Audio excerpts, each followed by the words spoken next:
परिचय। माँ, तुम क्या कर रही हो? रिया, मैं फॉयल की मदद से खाना पैक कर रही हूँ। माँ, मैं तुमसे कुछ जानना चाहती हूँ। ये किस प्रकार का फॉयल है? ये एक एल्यूमिनियम फॉयल है जिसका इस्तेमाल पैकिंग में होता है। ठीक है माँ, लेकिन एल्यूमिनियम पतली फॉयल में कैसे बदल जाता है? ठीक है, मैं तुम्हें बताती हूँ। एल्यूमिनियम भूपर्टी पर सर्वाधिक मात्रा में पाई जाने वाली धातु है। इसका निष्कर्षण प्रकृति में पाए जाने वाले बॉक्साइट अयस्क से किया जाता है। इसके बाद धातु को वांछित आकृतियों में ढाला जाता है। ठीक है माँ, मुझे मेरे प्रश्न का उत्तर मिल गया। मैं इस विषय में कुछ और जानना चाहती हूँ।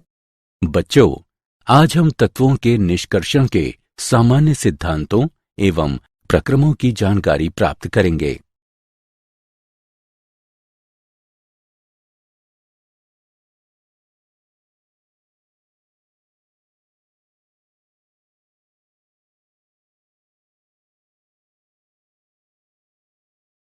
उद्देश्य।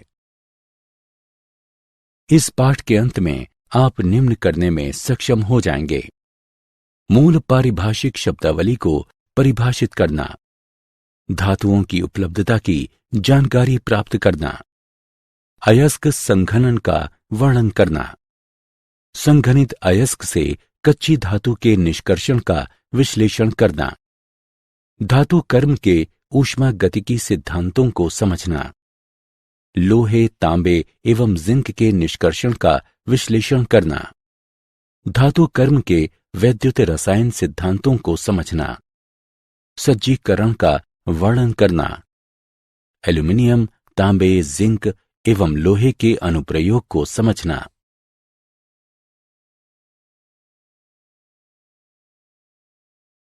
परिभाषा। अयस्क वो खनिज जिससे धातु का निष्कर्षण सुविधापूर्वक एवं मितव्ययिता से किया जाता है, अयस्क कहलाता है। अब अयस्क गैंग खनिजों में मौजूद मिट्टी एवं अवांछित पदार्थों को अब अयस्क यानी गैंग कहते हैं। धातु कर्म अयस्कों से धातुओं के निष्कर्षण एवं पृथक्करण की प्रक्रिया को धातु कर्म कहते हैं। अयस्कों से धातुओं के निष्कर्षण एवं पृथक्करण की प्रक्रिया के निम्न 3 मुख्य चरण होते हैं। अयस्क का सांद्रण, सांद्रित अयस्क से धातु का पृथक्करण एवं धातु का शुद्धिकरण। धातुओं की उपलब्धता। भूपर्पटीक पर सर्वाधिक मात्रा में पाया जाने वाला तत्व ऑक्सीजन है। भूपर्पटीक पर दूसरा सर्वाधिक मात्रा में पाया जाने वाला तत्व सिलिकॉन है। धातुओं में एल्यूमिनियम भूपर्पटीक पर सर्वाधिक मात्रा में पाया जाता है। ये भूपर्पटीक पर तीसरा सबसे ज्यादा पाया जाने वाला तत्व है। ये अभ्रक तथा मृत्तिका सहित अनेक आग्नेय खनिजों का प्रमुख घटक है। बहुत से रत्न प्रस्तर Al2O3 के अशुद्ध रूप हैं तथा ये अशुद्धियां क्रोमियम से तांबे तक होती हैं। धातुओं में लोहा भूपर्पटीक पर दूसरी सबसे ज्यादा पाई जाने वाली धातु है। ये भूपर्पटीक पर सर्वाधिक मात्रा में पाए जाने वाले तत्वों में इसका स्थान चौथा है। ये तत्व एवं यौगिक दोनों ही रूपों में बहुत महत्वपूर्ण है। ये हीमोग्लोबिन में पाया जाता है जो ऑक्सीजन के वाहक के रूप में कार्य करता है।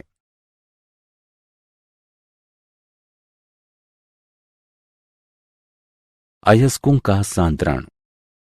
अयस्कों से अवांछित पदार्थों के पृथक्करण की प्रक्रिया को अयस्कों का सांद्रण कहते हैं। अयस्क सांद्रण की कुछ महत्वपूर्ण विधियां इस प्रकार हैं। द्रव्य धावन। ये विधि अयस्क तथा अपअयस्क कणों के आपेक्षिक घनत्वों के अंतर पर निर्भर करती है। इस प्रक्रिया में चूर्णित अयस्क को जल की तेज दाब वाली धारा से धोया जाता है, जिससे अपअयस्क के हल्के कण धुल जाते हैं और भारी अयस्क बचे रह जाते हैं। निक्षालन। इस विधि में अयस्क का एक उपयुक्त अभिकारक से शोधन कराया जाता है और जिसमें अयस्क तो घुल जाते हैं किंतु अविलय होने के कारण अपअयस्क बचे रह जाते हैं।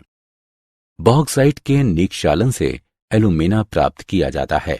इस प्रक्रिया में बॉक्साइट अयस्क का कास्टिक सोडे से शोधन किया जाता है।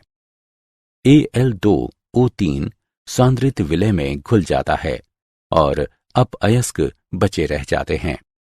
विलयन में कार्बन डाइऑक्साइड गैस प्रवाहित कर एल्यूमिनेट को उदासीन कर लिया जाता है एवं जल योजित Al2O3 अवक्षेपित हो जाता है। जल योजित एल्यूमिना AlOH3 को छानकर सुखाकर तथा 1470 केल्विन तापमान तक गर्म करके पुनः शुद्ध एल्यूमिना प्राप्त कर लिया जाता है।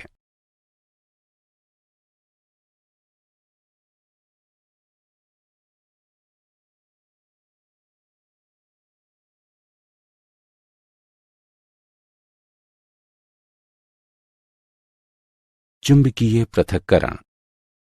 चुंबकीय पृथक्करण विधि अयस्क के दो घटकों में चुंबकीय गुणों की भिन्नता पर आधारित होती है। चूर्णित अयस्क को एक घूमते हुए पट्टे पर डाला जाता है जो चुंबकीय रोलर पर लगा होता है। अचुंबकीय कण पट्टे पर से दूर छिटक जाते हैं जबकि चुंबकीय कण चुंबकीय क्षेत्र से आकृष्ट होकर एक अलग अंबार बनाते हैं। इस विधि का उपयोग कैसिटरटाइट, मैग्नेटाइट, क्रोमाइट एवं पाइरोलुसाइट से अयस्क कणों को अलग करने में किया जाता है।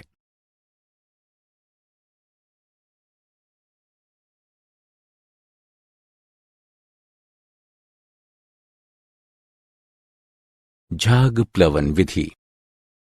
इस विधि का उपयोग मुख्यतः सल्फाइड अयस्कों के सांद्रण में किया जाता है। इस प्रक्रिया में निहित नियम ये है कि सल्फाइड अयस्क कण चीड़ के तेल से तथा मैल के कण पानी से भिगोए जाते हैं।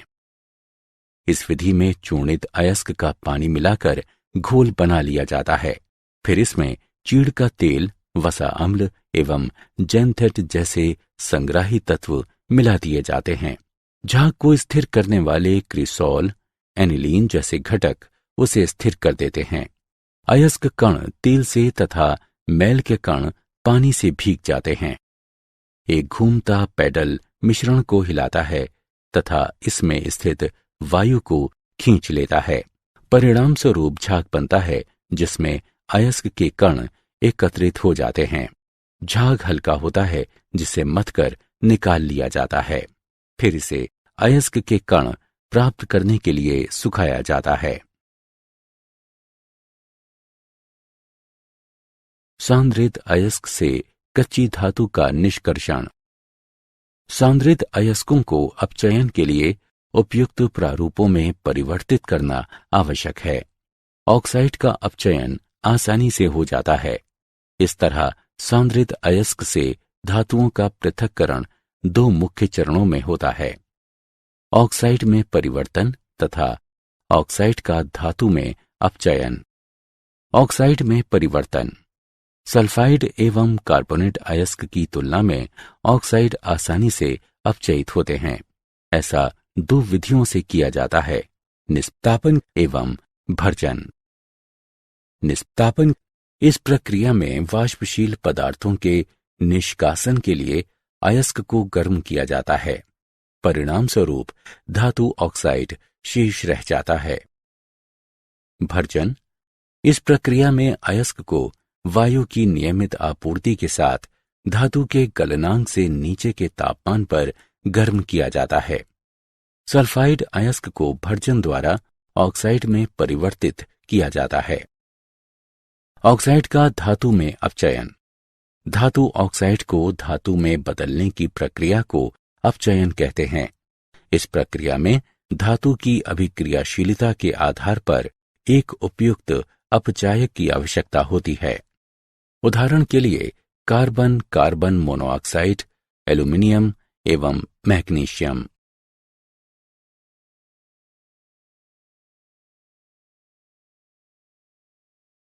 कच्ची धातुओं के निष्कर्षण के उदाहरण। आइए कच्ची धातुओं के निष्कर्षण का एक उदाहरण लें। निम्न में से प्रत्येक में धातुओं के निष्कर्षण सिद्धांत का वर्णन करें। SnO2 से Sn, ZnO से Zn, Cr2O3 से Cr। आइए उत्तर देखें। 1. SnO2 से Sn का निष्कर्षण कार्बन को अपचायक के रूप में प्रयोग कर किया जाता है। Sn एक कम क्रियाशील धातु है। 2. ZnO से Zn का निष्कर्षण कार्बन मोनोऑक्साइड को 1600 केल्विन तापमान पर अपचायक के रूप में प्रयोग कर किया जाता है। 3. Cr2O3 से Cr का निष्कर्षण एल्यूमिनोथिमिक प्रक्रिया द्वारा किया जाता है।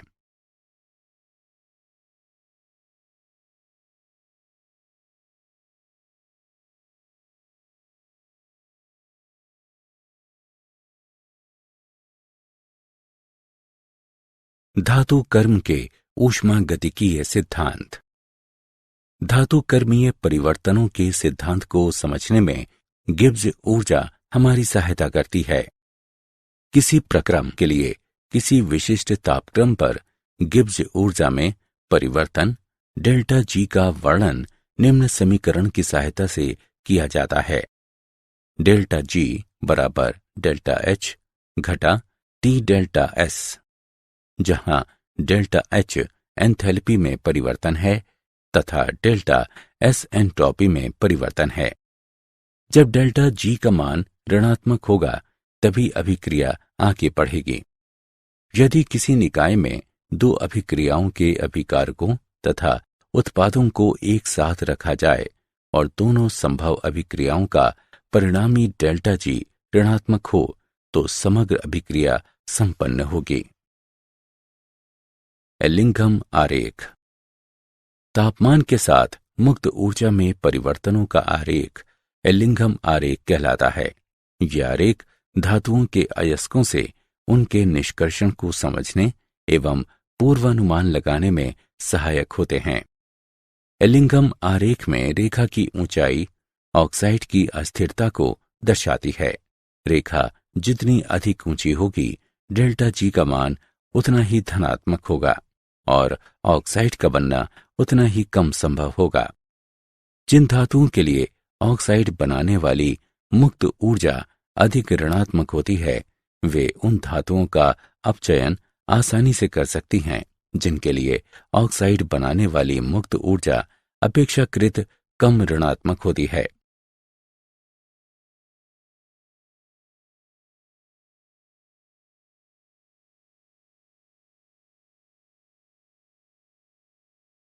आयरन का निष्कर्षण लौह निष्कर्षण। धातुओं में भूपर्पटीक पर दूसरे स्थान पर सर्वाधिक मात्रा में पाई जाने वाली धातु लोहा है। लोहे के मुख्य अयस्क हैं हेमेटाइट या लाल लौह अयस्क, लिवोनाइट या भूरा लौह अयस्क, मैग्नेटाइट एवं सिट्राइट। लोहे को अधिकतर उसके ऑक्साइड अयस्कों से ही निष्कर्षित किया जाता है। इन अयस्कों में 20 से 55% तक लोहा होता है। अयस्क का सांद्रण। मिट्टी, रेत इत्यादि के मैल कण चूर्णन क्रिया से दूर किए जाते हैं। निस्तापन एवं भर्जन। चूर्णित अयस्क को कोयले के साथ मिलाकर भट्टी में खूब गर्म किया जाता है। इससे नमी दूर हो जाती है। कार्बनिक पदार्थ ऑक्सीकृत हो जाता है। सल्फर एवं आर्सेनिक मैल कण वाष्पशील ऑक्साइड बनकर दूर हो जाते हैं तथा अयस्क छिद्रिल हो जाता है जिससे अभिक्रियाएं आसान हो जाती हैं। प्राक्कलन। निस्तापित एवं भर्जित अयस्क को चूने के पत्थर एवं कोक के साथ 8:1:4 की मात्रा में मिलाकर वात्या भट्टी में डाला जाता है। वात्या भट्टी में अभिक्रियाएं। वात्या भट्टी रिफ्रैक्टरी ईंटों से बनी एक लंबी चिमनी नुमा संरचना होती है। भट्टी में गर्म हवा पेंदे से प्रवाहित की जाती है। जैसे जैसे चार्ज नीचे आता है, ये उच्च तापमान क्षेत्र से गुजरता है। वात्या भट्टी के अलग अलग हिस्सों में तापमान की भिन्नता के कारण अलग अलग क्षेत्रों में विभिन्न प्रकार के रासायनिक परिवर्तन होते हैं। दहन क्षेत्र, ये भट्टी का सबसे निचला हिस्सा है। यहाँ गर्म वायु के झोंके से कोक जल उठता है। इस क्षेत्र का तापमान 1500 डिग्री से 2000 डिग्री सेल्सियस तक होता है। कार्बन डाइऑक्साइड ऊपर की ओर जाकर रक्तिम गर्म कोक से मिलती है। अपचयन का ऊपरी क्षेत्र, ये भट्टी का सबसे ऊपर का हिस्सा है। इस क्षेत्र का तापमान 250 डिग्री से 700 डिग्री सेल्सियस तक होता है। यहाँ कार्बन मोनोऑक्साइड आयरन के ऑक्साइड को स्पॉन्जी आयरन में अपचयित कर देती है। अपचयन का निम्न क्षेत्र, भट्टी के मध्य भाग में 1000 डिग्री से 1200 डिग्री सेल्सियस तापमान में अंतिम अपचयन होता है। कार्बन मोनोऑक्साइड से प्राप्त कार्बन लोहे के साथ अभिक्रिया करता है तथा मैल के कण भी गलित लोहे में घुल जाते हैं। फ्यूजन यानी विलयन क्षेत्र, जहाँ का तापमान 1200 डिग्री से 1500 डिग्री सेल्सियस तक होता है। चूने का पत्थर कैल्शियम ऑक्साइड में अपघटित हो जाता है। ये एक प्रगलक के रूप में कार्य करता है तथा SiO2 एवं Al2O3 जैसी अशुद्धियों को धातु मल बनाकर अलग कर देता है। गलित लोहा वात्या भट्टी की तली में इकट्ठा हो जाता है। धातुमल हल्का होने के कारण गलित लोहे के ऊपर तैरता है। धातुमल को धातुमल छिद्र में से प्रवाहित कर अलग कर दिया जाता है।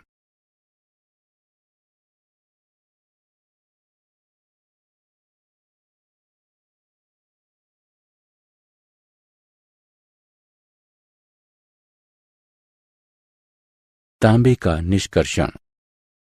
तांबा प्राकृतिक एवं युक्त दोनों ही रूपों में पाया जाता है। ये मुख्यतः सल्फाइड, ऑक्साइड और कार्बोनेट रूपों में पाया जाता है।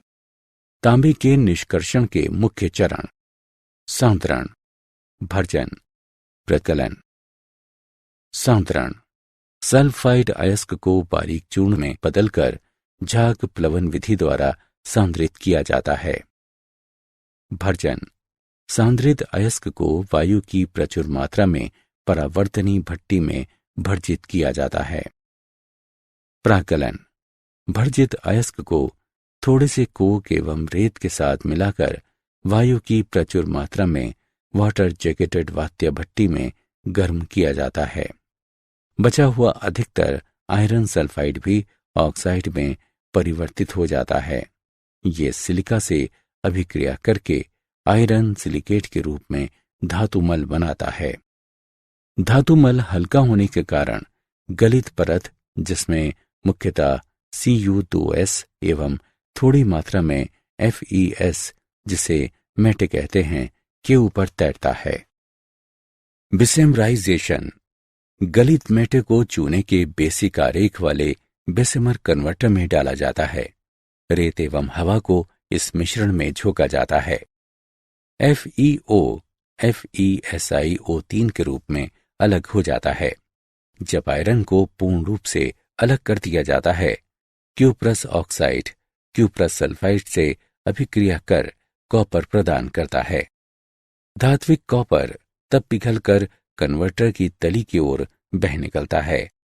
इसे स्टील के ढांचों में डाला जाता है। इसके ठंडा होते ही इसमें खुली हुई सल्फर डाइऑक्साइड निकलती है, जिसके कारण ठोस धातु में फफोले से पड़ जाते हैं। इसलिए इसे फफोलेदार तांबा कहते हैं। इसमें लगभग 98% तांबा होता है। फफोलेदार तांबे का वैद्युत अपघटन से शोधन किया जाता है।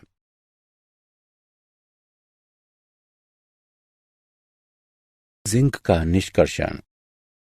चूंकि जिंक कॉपर से अधिक क्रियाशील है, इसलिए जिंक ऑक्साइड का अपचयन Cu2O के ताप से अधिक तापमान पर कोक द्वारा किया जाता है।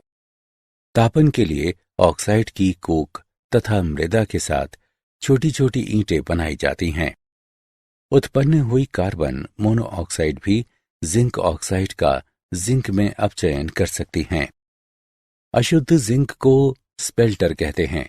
धातु को आस्वित कर तथा तीव्र शीतलन द्वारा शोधित किया जाता है।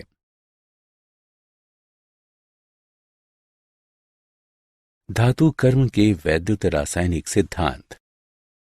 गलित धातु लवण के अपचयन के लिए वैद्युत अपघटन किया जाता है। ये विधि वैद्युत रासायनिक सिद्धांत पर आधारित है, जिसकी व्याख्या निम्न समीकरण के आधार पर की जा सकती है। डेल्टा जी नॉट बराबर minus n E not F, जहां एन इलेक्ट्रॉनों की संख्या है और ई नॉट निकाय के रेडॉक्स युग्म का इलेक्ट्रोड विभव है। अधिक क्रियाशील धातुओं के लिए ई नॉट का मान अधिक ऋणात्मक होता है, इसलिए जी नॉट धनात्मक हो जाता है तथा अपचयन कठिन हो जाता है। यदि रेडॉक्स युग्म के ई नॉट का मान धनात्मक हो तो जी नॉट ऋणात्मक हो जाएगा और कम क्रियाशील धातु को उसके लवण से अधिक क्रियाशील धातु से प्राप्त किया जा सकेगा। एल्यूमिनियम का निष्कर्षण। एल्यूमिनियम का निष्कर्षण Al2O3 2H2O बॉक्साइट से किया जाता है। बॉक्साइट का सांद्रण निक्षालन विधि द्वारा किया जाता है। शुद्ध Al2O3 में Na3 Al F6 या CaF2 मिलाया जाता है, जिससे मिश्रण का गलनांक कम हो जाता है और इसमें चालकता आ जाती है। वैद्युत अपघटन की इस प्रक्रिया को हॉल हेरॉल्ट पराक्रम कहते हैं। फ्यूज्ड मिश्रण को ग्रेफाइट छड़ों के बने एनोड तथा कार्बन परत के बने कैथोड से वैद्युत अपघटित किया जाता है। ग्रेफाइट एनोड धात्विक ऑक्साइड को धातु में अपचयित करने में सहायता करता है।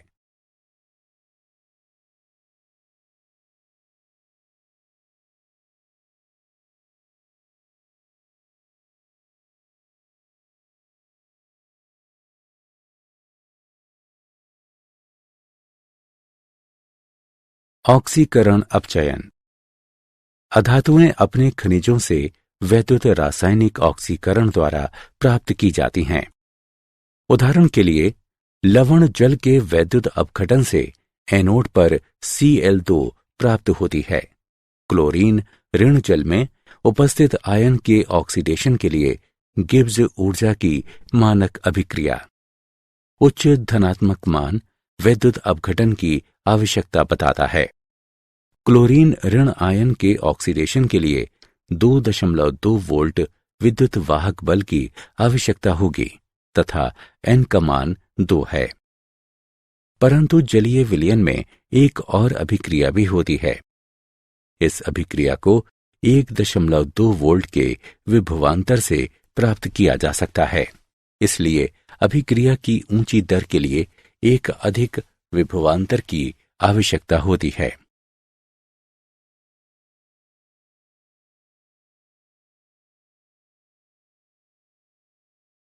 शोधन।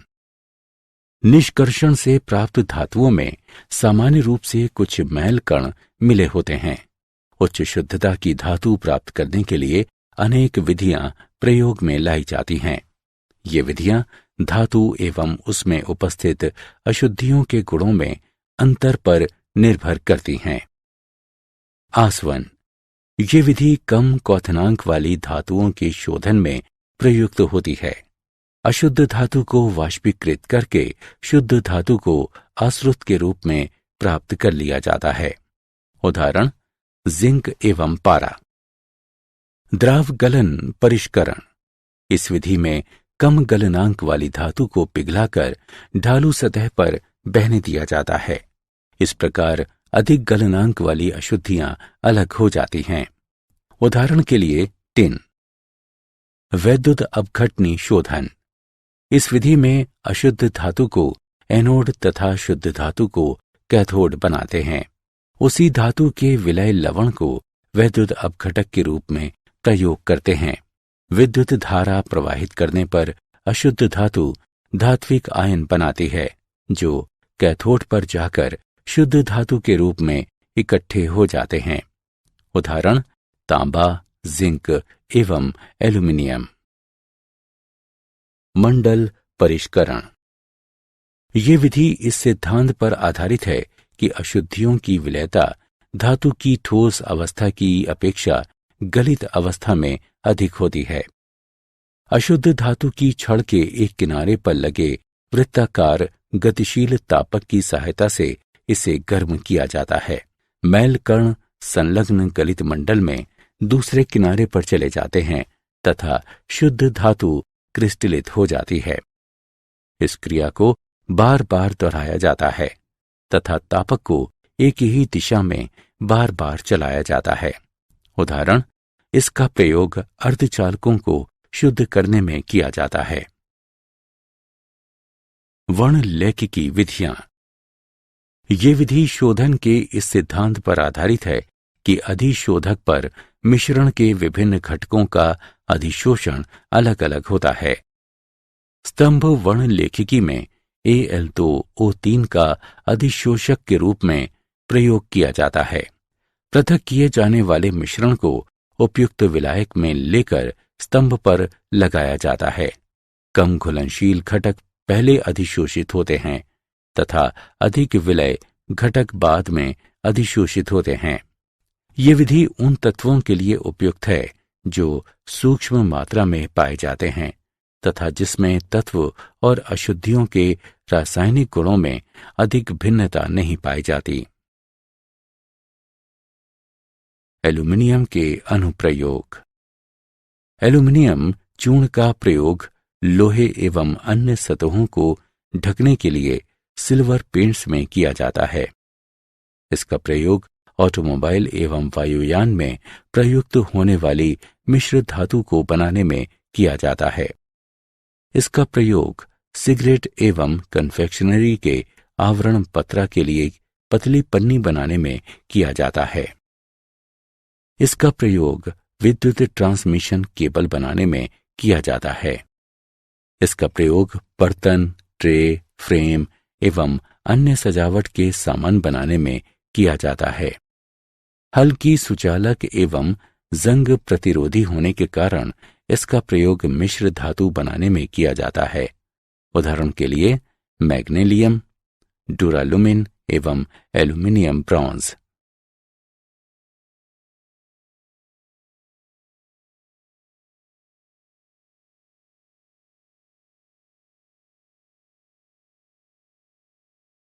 तांबे के अनुप्रयोग।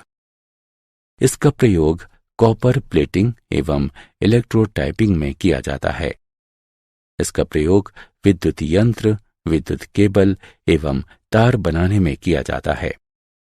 इसका प्रयोग वैक्यूम पंप, बर्तन एवं कैलोरीमीटर बनाने में किया जाता है। इसके बहुत से यौगिकों का प्रयोग कीटनाशक, पीड़कनाशक एवं पिगमेंट्स बनाने में किया जाता है। इसका प्रयोग बहुत सी मिश्र धातुएं बनाने में किया जाता है। उदाहरण के लिए पीतल, जर्मन सिल्वर एवं गन मेटल इत्यादि।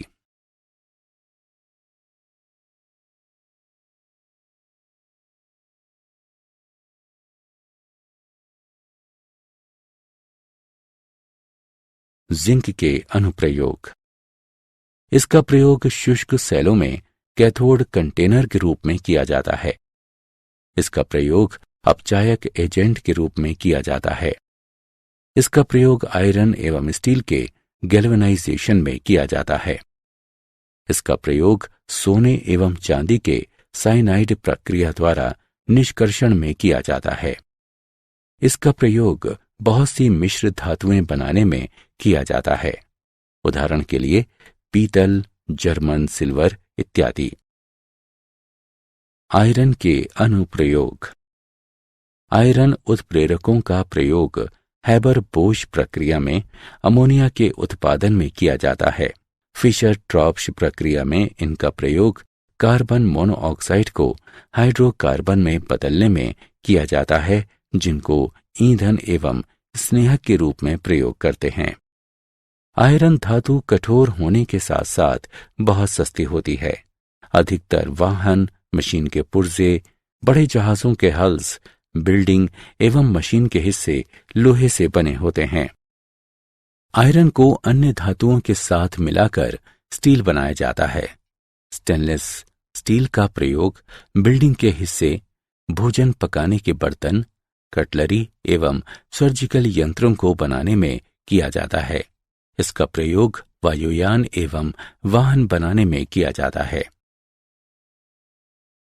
क्या आप जानते हैं, कमरे के तापमान पर पारा एकमात्र ऐसी धातु है जो द्रव अवस्था में पाई जाती है।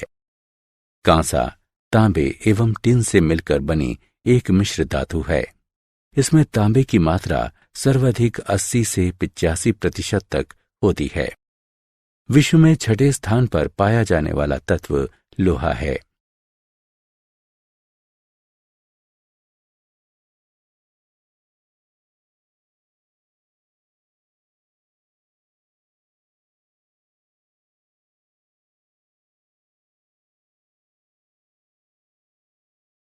सारांश। आइए हमने जो कुछ सीखा है उसे संक्षेप में दोहराएं।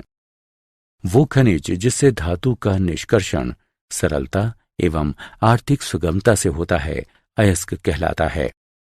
अयस्कों से अवांछित पदार्थों के पृथक्करण की प्रक्रिया को अयस्कों का सांद्रण कहते हैं। झाग प्लवन विधि का प्रयोग मुख्यतया सल्फाइड अयस्कों के सांद्रण में होता है।